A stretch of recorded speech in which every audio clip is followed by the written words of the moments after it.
तो देख लेना।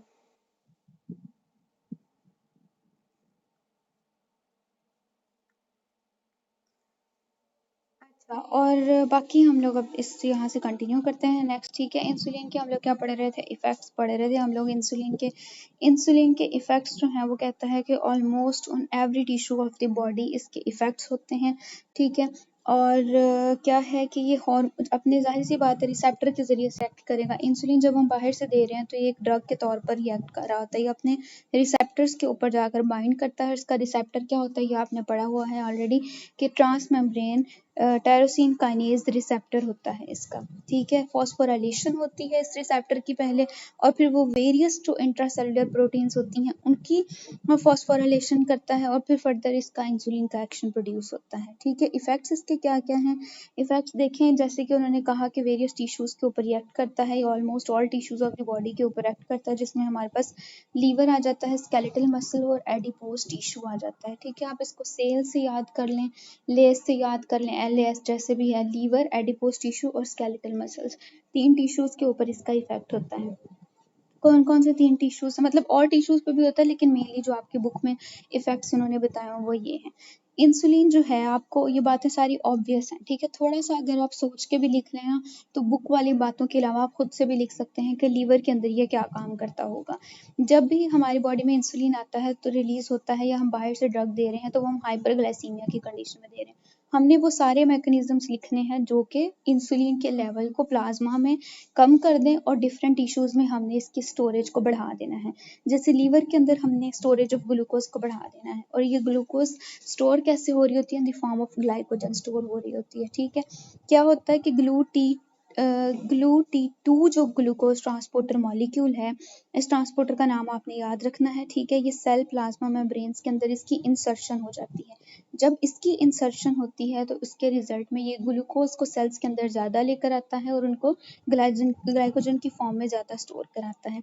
इसके साथ साथ वेरियस जो हमारे पास एंजाइम्स हैं, ठीक है, जैसे पायरोवेट काइनेज है, ठीक है, जो कि ग्लाइकोलाइसिस वाले पाथवे में आपको पता है कि ये एंजाइम होता है पायरोवेट काइनेज, जिसने ग्लूकोज को तोड़ना होता है।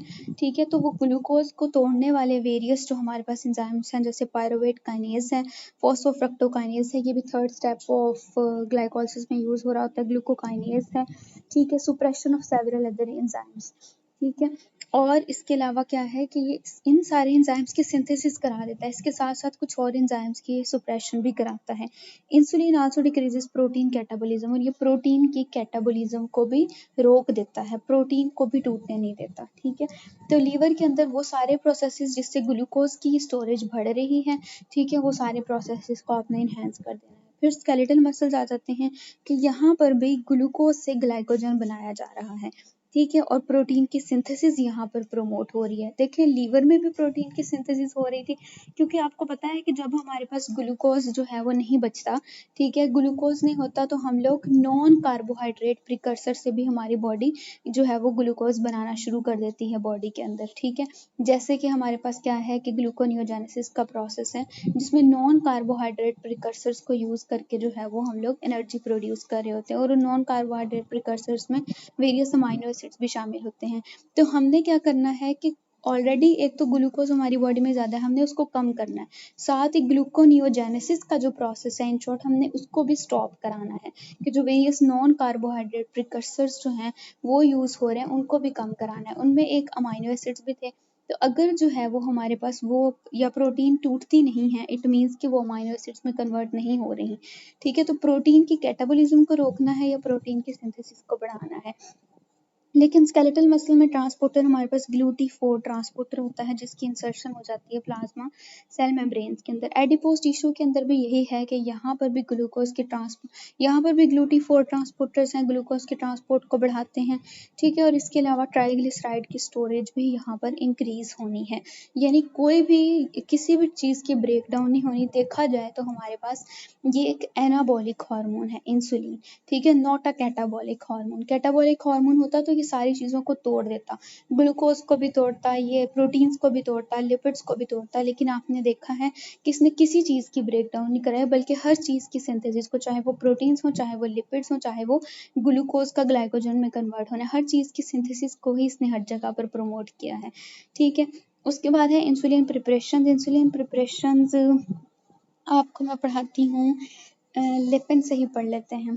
ठीक है, लिपिन से पढ़ते हैं इसको ना, यहाँ पे बहुत छोटा इन्होंने लिखा हुआ है, इतने से आपके SCQs कवर नहीं होते। ठीक है, आप आ जाएं, लिपिन की जो मैंने आपको पिक्चर्स भेजी हुई है ना, पेज नंबर नीचे जो नज़र आ रहा है ना वो 339 है। ठीक है ना। इंसुलिन प्रिपरेशंस क्या है, इसको क्लासीफाई हमने कैसे किया, rapid acting, short acting, intermediate acting और लॉन्ग एक्टिंग, जो कि हम पढ़ के भी आए हैं।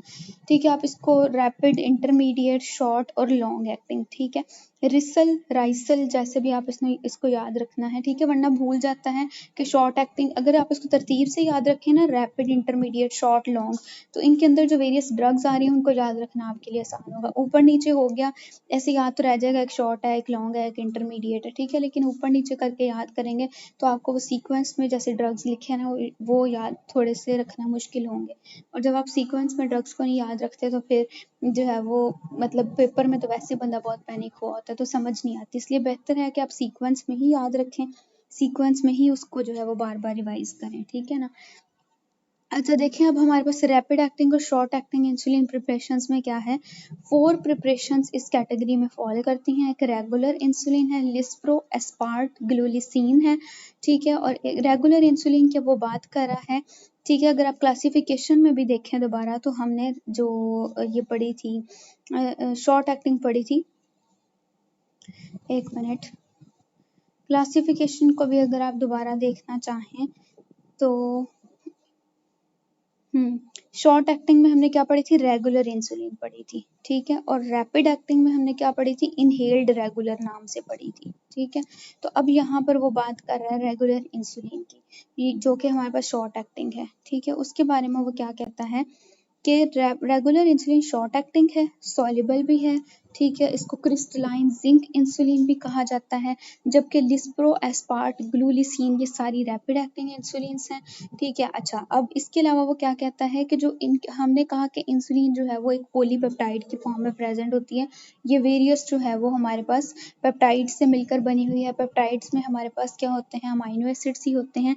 तो मेनली वो कहता है कि जो अमाइनो एसिड सीक्वेंस है ना रेगुलर इंसुलिन का, या जो शॉर्ट एक्टिंग इंसुलिन है उसका जो अमाइनो एसिड सीक्वेंस था, उस सीक्वेंस के अंदर ही थोड़ी सी मॉडिफिकेशन करके हमने रैपिड एक्टिंग इंसुलिन को प्रोड्यूस किया। यानी पॉसिबल है कि पहले रेगुलर इंसुलिन ही इन्वेंट हुई होगी, इन्होंने रेगुलर इंसुलिन ही बनाई होगी, लेकिन बाद में उसी के अमाइनो एसिड्स के अंदर कुछ मॉडिफिकेशंस करके इन्होंने क्या कर दिया, रैपिड एक्टिंग इंसुलिन को बना दिया, उसकी वेरियस एनालॉग्स को, लिस्प्रो को, एस्पार्ट को, ग्लूलिसिन को। अब ये SCQ है आपका, याद रखना जरूरी है। जैसे कि एग्जांपल में वो कहता है कि जो इंसुलिन लिस्प्रो है हमारे पास, ठीक है, वो डिफर करती है रेगुलर इंसुलिन से, कैसे, in that the lysine and proline at position 28 and 29 in the B chain are reversed, कि हमारे पास जो लिस्प्रो है, ठीक है, वो रेगुलर इंसुलिन से कैसे डिफर कर रही है कि जो लाइसिन और प्रोलीन प्रेजेंट था बी चेन की 28 टू 29 जो पोजीशन है रिस्पेक्टिवली उसके ऊपर, ठीक है, अब उनकी पोजीशन को रिवर्स कर दिया गया है। यानी 28 पे लाइसिन था तो अब लाइसिन 29 पे आ गया है, 29 पे प्रोलीन था तो अब 29 पे लाइसिन आ गया। इन दोनों पोजीशंस को रिवर्स करके रेगुलर इंसुलिन से इन्होंने लिस्प्रो बनाई है।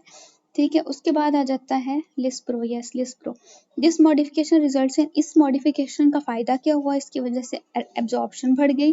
ठीक है, ऑनसेट ऑफ एक्शन बढ़ गया इस ड्रग का, ड्यूरेशन, लेकिन इसका अगर हम सबक्यूटेनियस इंजेक्शन लगाते हैं तो ड्यूरेशन ऑफ एक्शन शॉर्ट होता है, बाकी इसका ऑनसेट भी फास्ट होता है और इसकी एब्जॉर्प्शन भी रैपिड होती है। ठीक है, उसके बाद कहता है कि peak levels of insulin lispro are seen at 30 to 90 minutes, कि 30 से 90 मिनट के अंदर अंदर इसके पीक लेवल्स, यानी ब्लड में, ये हमारे ब्लड में इसके पीक लेवल्स अचीव हो जाते हैं। जबकि रेगुलर इंसुलिन की बात की जाए तो उसमें 50 टू 120 मिनट्स लगते हैं क्या करने के लिए, पीक लेवल्स को अचीव करने के लिए। यानी ऑनसेट भी बड़ा फास्ट है, एब्जॉर्प्शन भी इसकी फास्ट है। इंसुलिन एस्पार्ट और इंसुलिन ग्लूलिसीन, ठीक है। इसकी क्या है हमारे पास कि इसकी जो फार्माकोकाइनेटिक या फार्माकोडायनामिक प्रॉपर्टीज हैं वो तो लिस्प्रो जैसी ही हैं, ठीक है। रैपिड और शॉर्ट एक्टिंग इंसुलिन जो हैं उनको हम क्यों एडमिनिस्टर करते हैं, उनको हम एडमिनिस्टर करते हैं to mimic the prandial release of insulin. इसको छोड़ें, आपको पता है कि हम क्यों इनको जो है वो कर रहे होते हैं, इंजेक्ट कर रहे होते हैं, ताकि जो खाने के बाद जो है वो उसमें इंसुलिन के लेवल्स मेंटेन रहे, वो ग्लूकोज को ज़्यादा बढ़ने ना दें, ठीक है ना। अच्छा, इसके अलावा और इसमें काम की बात क्या है कि ये जो रैपिड और शॉर्ट एक्टिंग इंसुलिन अभी हमने पढ़ी, लिस्प्रो, एस्पार्ट, ग्लूलिसीन और रेगुलर इंसुलिन, ठीक है, इनको हम लॉन्गर एक्टिंग इंसुलिन के साथ कंबाइन करके देते हैं, ठीक है। लॉन्गर एक्टिंग बेसल इंसुलिन के साथ कंबाइन करके देते हैं। इसका क्या फ़ायदा है ये मैं आपको बताती हूँ क्यों कंबाइन करके देते हैं।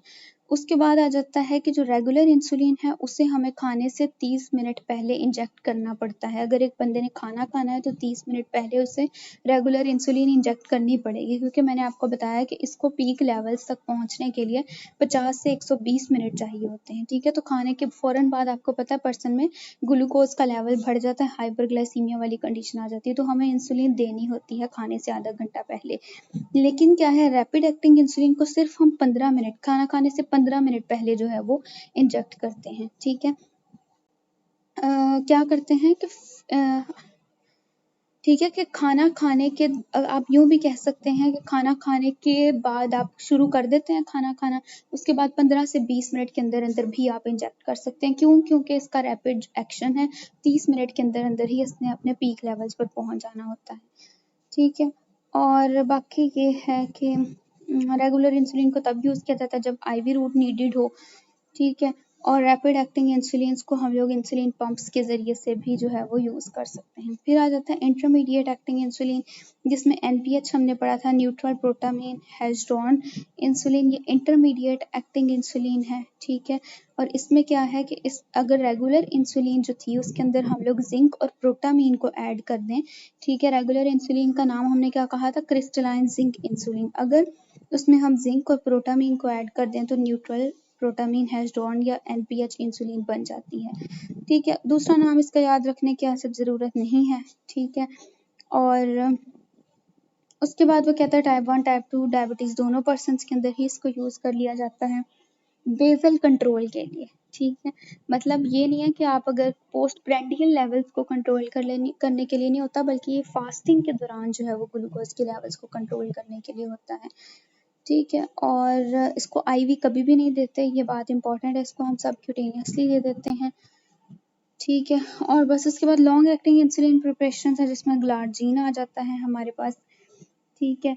इसमें क्या है कि इसकी वजह से इंजेक्शन साइट के ऊपर प्रेसिपिटेशन फॉर्मेशन हो सकती है, ठीक है। इसका ऑनसेट भी स्लो है, लॉन्ग एक्टिंग है तो इसका ऑनसेट स्लो है, ठीक है।